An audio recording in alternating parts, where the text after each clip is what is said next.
Recently, I've been doing a lot of interviews to hire a new video editor, and one of the questions that they would constantly ask me is how many hours would I be working? And I would always reply full-time, 9 to 5. But whenever I would say this, something just wouldn't quite sit right in my mind. I couldn't quite figure out what it was, but things just fell off. And I had heard something about Microsoft trying a 4-day work week in order to try and boost productivity. I didn't know quite what had happened, but I wondered, is this something that I should look into for me and the people that I work with? So I boiled the problem down and it was quite simple. I want my company to do well, but in order for it to do well, the people inside of the company must be productive and they have to love what they do. So, is the 9 to 5 the best vehicle to allow employees to be productive and allow them to love what they're doing? Or is there a better format that most of us don't even realize, one that allows us to be more productive and love what we're doing both at the same time? So I began to do some research. Where did this whole 5-day, 9 to 5 work week come from that we all accept nowadays?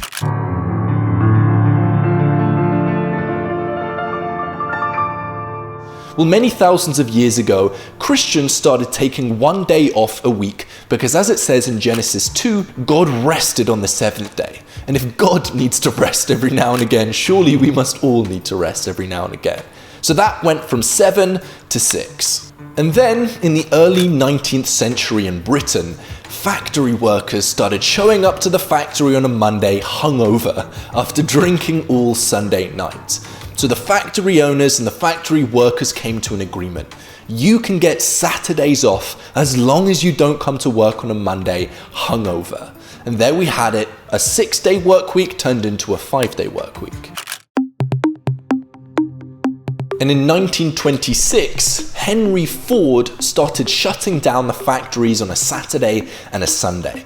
Now there are 3 theories as to why he decided to do this. First, some people suggest that because his workers worked so hard, they had no time to buy Henry Ford's cars, and because there were so many of his workers, this was dampening his sales. So he gave them more time off so they could spend more time to buy his cars. Second, it was a competitive advantage. Because he started letting his workers have 2 days off a week instead of 1, other competitors were forced to give their employees the same amount of time off, otherwise their best employees may quit and go to Ford. And third, because Henry Ford was obsessed about every single detail of the workflow, so much so that each worker only had one role, and Henry Ford knew the exact muscle movements that each worker had to move in order to do his job properly. Obviously, this was incredibly monotonous, and Henry Ford was experiencing quite a high employee churn rate, where employees were quitting because they were getting bored. Perhaps this 2 days off allowed factory workers to enjoy their work just a little bit more so they wouldn't quit so readily. And in 1938, the Fair Labor Standard Act created a maximum 40-hour work week, and America embraced the 5-day, 40-hour work week. And since then, this has just been accepted. This is just what we do. Full-time has become synonymous with 40 hours a week. And the 9 to 5, 5 days a week has become our status quo, and nobody has questioned it. But in 1930, in John Keynes's Letters of Persuasion, he predicted that by 2030, we'll be working for as little as 15 hours a week. Yet with only 10 years to go until his prediction, we're still working that 40-hour work week. You would have thought that with all of this technology that we have that saves us time, factory workers have incredible technology to speed things up. We have smartphones, we have dishwashers, we have irons, all of these things designed to help us save time. You would have thought that we were working less than we were hundreds of years ago. But perhaps the opposite is true. Perhaps this technology has actually allowed us to work more. You would never have been able to work whilst in bed, but now we're able to answer emails on our phone wherever we go. But is this really the best way to go? Instead of just accepting the status quo, I decided to ask the questions. Is this the best way about going about things? And the main piece of research that I found was conducted by Microsoft, as I mentioned earlier, where the whole of the Microsoft Japan offices were given 5 Fridays off in a row. That's 2,300 employees taking a 4-day work week for more than a month without any sacrifice to their pay. And after the month was over, Microsoft reported to have an increase in sales and an increase in productivity up to 40%. Who would have known by working less, they were able to get more done? And the article suggests that this was down to having more time to focus and a better life satisfaction of the employees. But unfortunately, Microsoft did not continue the trial after the 5 weeks, and they definitely did not roll this out worldwide. So we can only assume that although it appeared to be better, Microsoft, you would have thought, would have carried on the experiment if it was actually beneficial. So in reality, the study probably suffered from the Hawthorne effect, where participants, when they know they're being observed, are going to change their behavior. If you were working for Microsoft Japan and you knew that there was an opportunity for you to work a 4-day work week, most people would try and be incredibly productive for that month in order to keep the trial going on. It was not a fair experiment. And from there wasn't much else that I could find on the topic.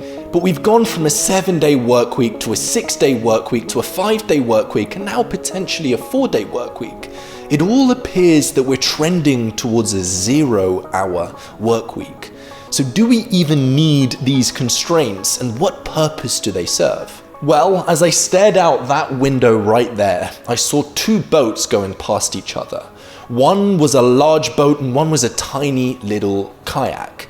And I noticed that the small boat was going a lot quicker than the big boat. So imagine these 2 boats next to each other. You've got a massive galley with thousands of rowers side by side. For the ship to move, you have to coordinate with all of the rowers. The rowers don't care for the boat or where it's going. The rowers could slack and just let all of the hundreds of other rowers doing the work. So you need managers, you need whippers, you need people to walk up and down the galley to whip the people that aren't working hard. But obviously this has problems. The rower's going to be incredibly unmotivated. Even if he rows incredibly quickly, the boat's going to go marginally quicker. He's not even going to notice it. And if he rows incredibly hard, nobody else is going to notice it. He's not going to be rewarded for his work. And also, the galley is going to be slow. It's going to be the average speed of 1,000 average rowers. Now imagine this to a small boat. The best rower in that boat is going to notice that when he rows hard, the boat moves quicker, and that's going to give him internal motivation. And also the captain's going to notice the rowers that are the best, and the captain's going to be able to properly reward those rowers that are pulling their weight. And this team won't need managing. There's a camaraderie. Everybody wants to hold each other accountable. Everybody wants to be there. Nobody wants to be the one letting someone down. And if somebody is slacking, people can go and ask them, what's wrong? Can I help you in any way? And together you're able to row quicker. And when this gets insane is when you take the massive galley of 1,000 rowers and you take the best rowers from this galley and you put all of them into a small boat. This is how you get the quickest boat on the ocean. And a great example of this is the PayPal Mafia, a group of incredible people who made up the early founders of PayPal. You have Elon Musk from SpaceX. You have Reid Hoffman of LinkedIn and Peter Thiel, the incredible investor. You also have the founders of Yelp and YouTube and Square and Hammer and more, and all of these insane people sat in the early stages of the boat of PayPal. And this boat moved so quickly that it ended up exiting. It ended up selling for $1.5 billion. And because all of these people were world-class rowers, they weren't forced to wear a suit or a tie, and they definitely weren't forced to work 40 hours a week. Those constraints weren't put in place. So imagine what this 0-hour work week looks like for you or for my company. Imagine a utopian society where everybody could work when they wanted and where they wanted. Everybody had that freedom, and everybody wanted to work. That was the thing that was getting them to work. Not the paycheck, not the bonuses, but they wanted to be there. Well, I decided that I didn't want to wait for that, and I decided to roll out a 0-hour work week in time theory. We'll talk more about how this applies personally to you later, but at time theory, we have a small boat of incredible rowers. So I don't have to tell them to work. I point the direction of the boat and everybody wants to work. People love their job. They work regardless of whether they have to. And if I can do my job of aligning the vision of time theory and helping the world use their time wisely with the vision of each of the team members in time theory, incredible things can happen without any need for whips. And this freedom and responsibility is modeled off of how Netflix run their incredible culture that has built their company to massive heights. And although it's early stages of this test, there is no way that I'm going to be going back to any kind of other test. It's crazy. It turns out if you give people a direction and freedom and responsibility, they work much harder and they enjoy the work much more than if you force them to do things. Who would have thought? By treating everybody like adults instead of children, everybody works better. And this 0-hour work week has been such an incredible idea for me that I've applied it over to my personal life. The whole idea of time theory is that we're born and we die, time passes, and how we spend that time determines everything, our quality of life. It all comes down to how we spend our time. So the last thing we want to be doing with our time is doing stuff we don't want to be doing. Yes, we should do hard things, but we should do hard things with meaning. And most people view their career as a simple way to trade their time for money. You work in a factory so that you can eat for the next week, so that you can work in the factory for the week after. And we spend 90% of our life working so that we can spend 10% of our life in a kind of tired freedom, where we're drained, that's more about recovery for work than it is about true freedom. And I know this isn't always possible, but what if we could make our work meaningful time?